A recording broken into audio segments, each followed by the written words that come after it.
Hello and welcome back to my channel. In this video, I'm going to discuss a hot topic that generates a lot of heated debate online and in person.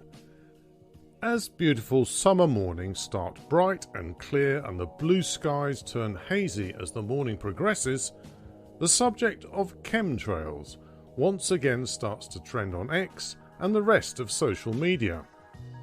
So in this video, I'm going to describe the case for both chemtrails and contrails, and let you decide which explanation you prefer. At the very end of the video, I'll give you my opinion, and perhaps you will share your own in the comments beneath, so that I can gauge the reactions. Before I begin, let me be perfectly frank with you. I am profoundly aware that some conspiracy theories do turn out to be true. I am also aware that the term conspiracy theorist was invented as a convenient way to undermine and discredit people who put forward an alternative point of view or who ask awkward questions that put a particular narrative in a bad light, sometimes even exposing it as a lie. Today's conspiracy theorist, regarded as an outcast or heretic, can turn out to be tomorrow's prophet and truth teller, or simply a scientist who spotted the mistakes in the data. For example, I am utterly convinced that the human race has been interacting with non-human intelligences in various forms for millennia, and that black budgets and special access programs exist to facilitate the reverse engineering of crashed or intact craft of non-human origin. If you've seen my videos on this subject or enrolled on my ufology course, you'll know what I mean. I am also a firm believer that governments and big pharma colluded and lied to us during the 2020 pandemic, and that there is an agenda by a powerful elite to manage the human race like a resource by using fear to make people compliant. But on the other hand, I don't believe the moon landings were faked. It may be that some publicity shots and footage were created in film studios, but the Apollo missions stand as a testament to the ingenuity and courage of that era. Just because one conspiracy theory turns out to be true, it doesn't follow that all conspiracy theories are therefore true as well. Everything should be questioned, both the conventional narrative and the counter-theory that the mainstream media or the government, both often working together, label as disinformation. With that said, let's turn our gaze to the skies and look at those contrails or chemtrails. The case for contrails, condensation trails. Contrails, short for condensation trails, are clouds formed by the exhaust of aircraft engines as they fly through the sky.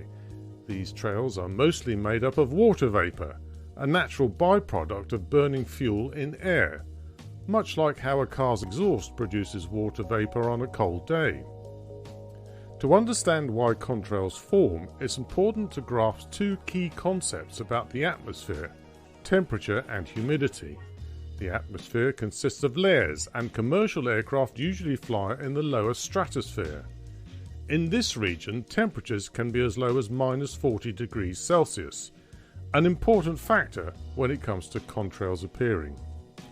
When an aircraft flies, its engines emit exhausts that include not only carbon dioxide and other gases, but also water vapor. In the cold temperatures of the upper atmosphere, the water vapor quickly condenses into tiny water droplets or freezes into ice crystals, depending on the temperature. These droplets or crystals mix with the surrounding air and appear as the visible white streaks in the sky that we call contrails. But they don't always appear, and when they do, they don't always appear in the same way.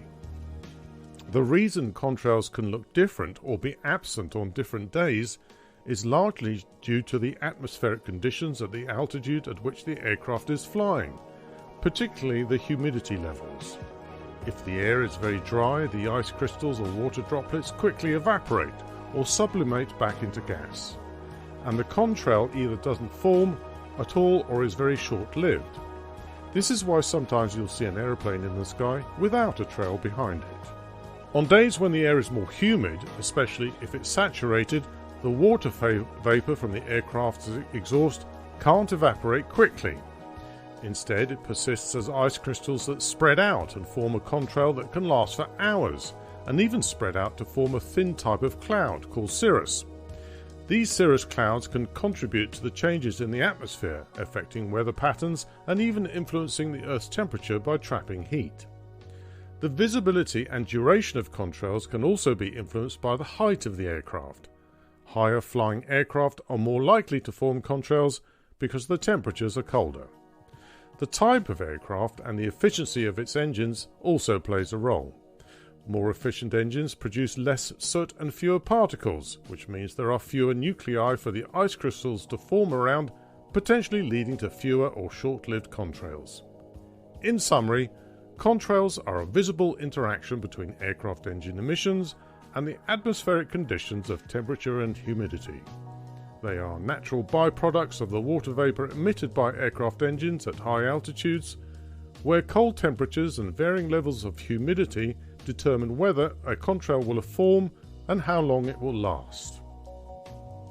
The case for chemtrails, chemical trails. Now let's hear the case for chemtrails. Chemtrails is a theory suggesting that the visible trails left by aircraft in the sky are not merely contrails, but are instead deliberate releases of chemical or biological agents. The theory is that these substances are sprayed for purposes that are often not disclosed to the general public, and may include weather modification, population control, or biological or chemical warfare. The chemtrail theory diverges from the established science of contrails by suggesting that some trails have an appearance or persistence in the sky that cannot be explained by the conditions necessary for contrail formation alone. It is said that these trails exhibit different colours, last longer than typical contrails, or spread out differently across the sky, which may indicate the presence of additional undisclosed substances. The theory suggests that changes in weather patterns, unexplained phenomena, and public health concerns correlate with observed spraying activities. It is argued that certain patterns in the sky, like grids or parallel lines, are evidence of systematic spraying operations. It is also argued that increases in respiratory ailments or other health issues are sometimes connected to heavy days of spraying, suggesting a potential link to the chemicals purportedly dispersed. Those who support this theory often point to the openly documented practice of cloud seeding. Cloud seeding, a form of weather manipulation, involves dispersing substances like silver iodide, potassium iodide, or salt into clouds to encourage precipitation by facilitating ice nucleation. This practice is often conducted using aircraft, a method that visibly resembles the alleged chemtrail activities. Supporters of the chemtrail theory also point to the previous military and other operations and experiments involving aircraft, particularly during the Cold War. Operation LAC, Large Area Coverage. This US Army operation, conducted in the 1950s, involved dispersing microscopic zinc cadmium sulfide particles over a vast area to simulate biological weapon attacks and test dispersion patterns across regions.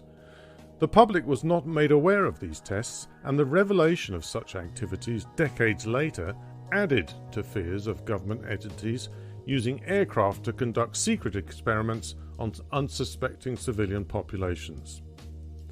Project Popeye. The top-secret operation aimed to extend the monsoon season over Laos, Vietnam and Cambodia during the Vietnam War by cloud seeding. The goal was to increase rainfall to hinder enemy troop movements and logistics. Disclosed in the 1970s, Project Popeye demonstrated that governments were willing to manipulate weather conditions for military purposes, reinforcing concerns about the potential for similar activities in other contexts. Open-air testing of biological and chemical agents. Throughout the Cold War, both the US and the Soviet Union conducted open-air testing of chemical and biological agents to study their effects and improve defenses against them. These tests, often conducted under high secrecy, sometimes involved aerial dispersal methods, leading to public distrust when they were later uncovered. Radioactive tracer tests.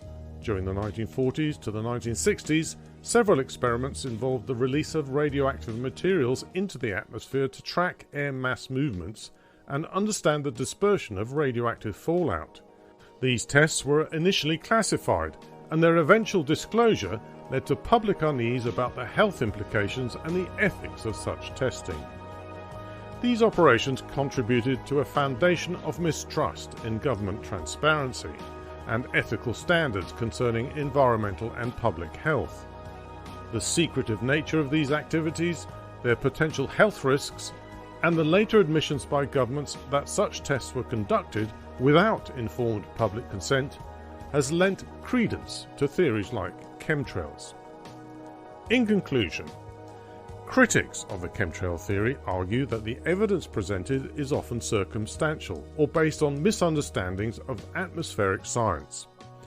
They point out that the supposed anomalies in contrail properties can be explained by the natural variability in atmospheric conditions, and the grid-like patterns are simply the result of standard air traffic routes. Additionally, the large-scale logistics required to secretly load and disperse massive quantities of chemicals globally makes the theory implausible to many. In response, those who endorse the chemtrail theory call for greater transparency and regulation regarding aerial spraying practices, whether for research, climate control, or other purposes. They urge for independent investigations into the environmental and health impacts of substances potentially being emitted by aircraft.